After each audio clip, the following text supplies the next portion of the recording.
कि हम उनके पास जाकर अपना पक्ष रखेंगे।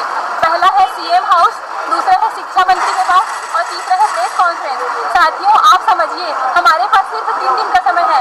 अगर आज आप नहीं जागे तो ये भूल जाइए कि आपको नौकरी मिलेगा। अगर आपको कल नौकरी मिलता है, आप एक दिन अपने समय का थोड़ा सा सदुपयोग करके क्यों नहीं आ सकते साथियों?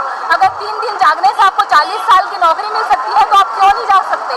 क्यों नहीं आ सकते? जब हम इतने दूर से आ सकते हैं, लड़कियों के रात को यहाँ रुक रहे हैं, तो आप क्यों नहीं आ सकते साथियों?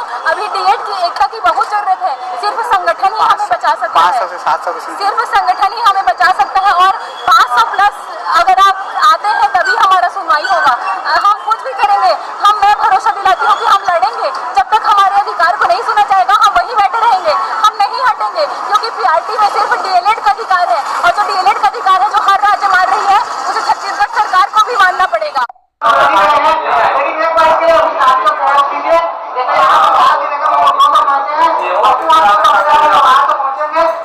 मुख्यमंत्री के सामने अपनी बात पूरी तरीके से रखेंगे। हमें सिर्फ यही किया जा सकता है कि एकता से ही जीता जा सकता है। अदरवाइज कोई तरीका नहीं है कि हम लोग को कोई जिता सके।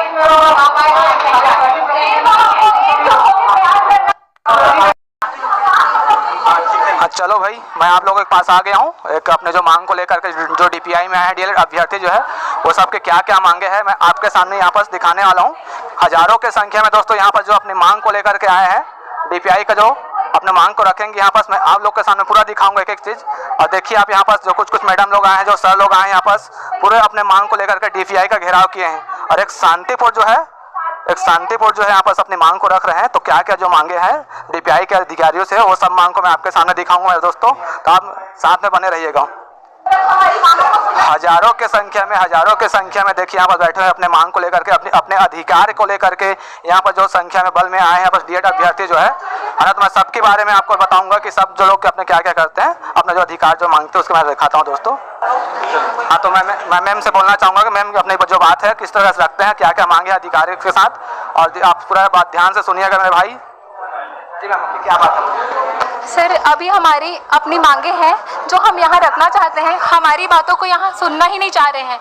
जब सुप्रीम कोर्ट ने ये निर्णय दिया है कि सिर्फ पीआरटी के लिए डीएलएड वाले ही पात्र हैं, हर राज्य ये मान चुकी है, तो फिर हमारे छत्तीसगढ़ को क्यों नहीं मानना सर? हम लोग भी तो बहुत दूर से आए हैं, अपने अधिकार के लिए आए हैं। हम लोग को न्याय में क्यों नहीं मिलता सर? क्यों हमेशा अन्याय होता है छत्तीसगढ़ में? जब से हमारा कोई सुनवाई ही नहीं हो रहा है, जब सुप्रीम कोर्ट ने ये बोल दिया है कि बीएड वाले अपात्र हैं, तो छत्तीसगढ़ में क्यों पात्र किया जा रहा है? और हमारी बातों को सुनने से आज हर कोई मना कर रहा है। क्यों नहीं सुन रहे हैं कि हमने भी 2 साल डीएलएड किया है सर, हम भी रोज कॉलेज गए हैं, हमने वो चीज की शिक्षा ली है, तो हम पढ़ाने की शिक्षा लिए हैं सर। हम लोग कोई फालतू के लिए यहाँ नहीं आए हैं। अगर सुप्रीम कोर्ट ने हमें हक दिया है तो छत्तीसगढ़ सरकार को क्यों ये सुनाई नहीं देता? क्यों नहीं देता? वो मैं मानती हूँ कि बीएड वाले लोग एग्जाम दिए थे, हर कुछ किए थे, लेकिन वो पात्र तो हम है ना सर। पहला हक तो हमारा है ना, हमने उस चीज की शिक्षा ली है। हम भी 2018 से लड़ रहे हैं, ये तो नहीं है कि हम लोग 2-4 महीने से लड़ रहे हैं। हमने भी 2018 से केस फाइल किया था, तो अभी रिजल्ट आया, तो अगर बाद में रिजल्ट आएगा तो हमारे लिए भी तो ये अन्याय होगा ना सर। हमको भी तो नौकरी चाहिए, हम जिसके हकदार हैं क्या वो भी हम नहीं मान सकते? हमारी बातों को क्यों नहीं सुना जा रहा है सर? बस मैं यही कहना चाहती हूँ कि हम समस्त डीएलएडधारी अपने मांगों के लिए हमसे जितना हो सकेगा हम वो जरूर करेंगे। हम यहीं रहेंगे, हम कहीं नहीं जाएंगे। हम 3 दिन क्या 4 दिन हफ्ते तक यहीं रहेंगे, लेकिन हम लोग कहीं नहीं जाएंगे। डीएड संघ जिंदाबाद। मैम ने बहुत अच्छी तरीके से अपने बात को रखा है, पूरा अपने मांग को लेकर के रखा है एक शांतिपूर्ण तरीके से। मैं और एक सर से बात करने जा रहा हूं, जिसमें अपने सर जो है अपनी बात को अच्छे से रखेंगे कि क्या क्या मांग है विभाग से और क्या क्या जो बात हुई आज इसके बारे में पूरा डिटेल से बताएंगे सर। 11 अगस्त 2023 को जो हमारा एक केस चल रहा था सुप्रीम कोर्ट में, 2018 को एक नया एनसीईटी के द्वारा एक नया गजट लाया गया।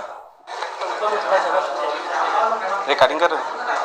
11 अगस्त 2023 को साफ सुप्रीम कोर्ट का यह जजमेंट है कि पीआरटी में बीएड जो अभ्यर्थी जो है अमान्य है, अयोग्य है, क्योंकि प्राइमरी शिक्षक जो ट्रेनिंग ग्रहण करते हैं डिप्लोमा, उसमें छोटे बच्चों को पढ़ाने का अलग ही उनका कोर्स होता है, जिसको प्राइमरी डीएड वाले ही करते हैं।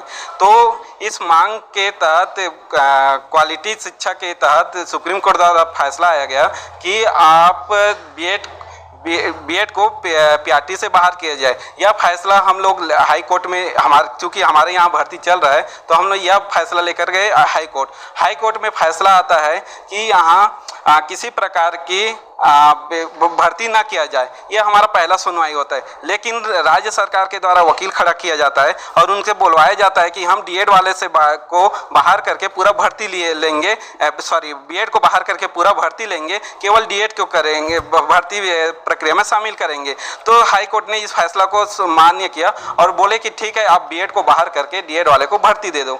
लेकिन जब बीएड वाले इस मुद्दे को लेकर सुप्रीम कोर्ट गए तो सुप्रीम कोर्ट का फैसला है 29 अगस्त को, और उसमें बोला गया कि आप अगर भर्ती प्रक्रिया करते हो तो इनको भी अंदर रखो, इनका बात को सुने बिना इनको बाहर मत करो, और जो भी निर्णय लेना है आपको भर्ती सुप्रीम कोर्ट के निर्णय के तहत ही फैसला लेना है। तो ये अभी क्या हो रहा है कि यहाँ पे डॉक्यूमेंट वेरिफिकेशन किया जा रहा है और साथ और उसमें सुप्रीम कोर्ट के 29 अगस्त के फैसले में यह भी बोला गया कि जो भी डिसीजन होगा वो मेरिट और लॉ के अंदर ही होना चाहिए। मतलब जिसको बाहर कर चुका है बीएड उसको अभी छत्तीसगढ़ में शिक्षा विभाग के द्वारा या राज्य सरकार के द्वारा बीएड को जो अयोग्य है, जो सुप्रीम कोर्ट के जजमेंट में साफ साफ कहा गया है, जिसको सभी राज्य के द्वारा माना जा रहा है, हिमाचल प्रदेश, बिहार और आज तो केवीएस में भी साफ नोटिफिकेशन जारी कर दिया है कि बीएड बाहर होगा बोल के, और उसका रिजल्ट 1-2 दिन में आने वाला है। लेकिन इस सब को अनदेखा करके छत्तीसगढ़ सरकार एवं शिक्षा विभाग जल्दी नियुक्ति देने के लिए हम लोगों को हमारा अधिकार को किसी और को देने के लिए तैयार है और किसी और को दे रहे हैं, जिसके लिए हम लोग यहाँ पर जुटे हुए हैं कि हमें न्याय मिलना चाहिए।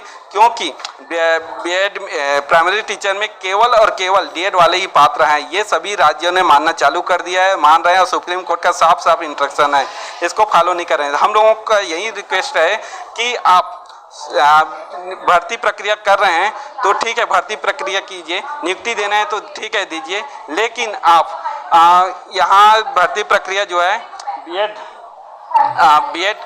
बीएड के जो पोस्ट है उनको रिजर्व करके डीएड वाले को ही ज्वाइनिंग दीजिए। अगर जैसे जिसके फैसला में आएगा जिसके पक्ष में आएगा उसके हिसाब से आप आगे बढ़िए। यही हम सब रिक्वेस्ट लेकर यहाँ पे आए हुए हैं। सर, विभाग से आप कुछ बात किए? सर, विभाग वाले कुछ जानकारी दी है सर इस मैटर में आपसे? इस मैटर में हम लोग विभाग से बात किए, उप संचालक महोदय जी से मिले, उनका कहना है कि हम नहीं रुकने वाले, भर्ती प्रक्रिया आगे बढ़ाएंगे और नियुक्ति भी देंगे।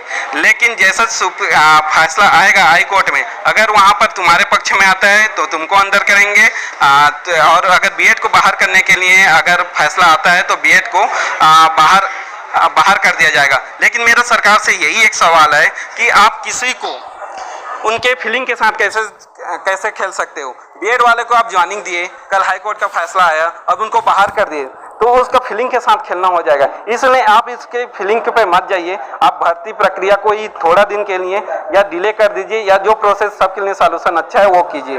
यही मेरा रिक्वेस्ट है। अगर आप किसी के फीलिंग के साथ खेल रहे हो तो हमारा भी अन्याय हो रहा है, उनका भी अन्याय हो रहा है। इसलिए आप थोड़ा वेट कीजिए, या अपने कुछ ऐसा सॉल्यूशन निकालिए जिनसे किसी का अन्याय ना हो और न्याय सबके साथ हो। ऐसा चलिए, तो मैम और सर ने बहुत ही अच्छे तरीक़ा से अपने मांग को विभाग के सामने रखे थे और उतनी ही अच्छे तरीक़ा से विभाग ने भी जानकारी नहीं दिया है।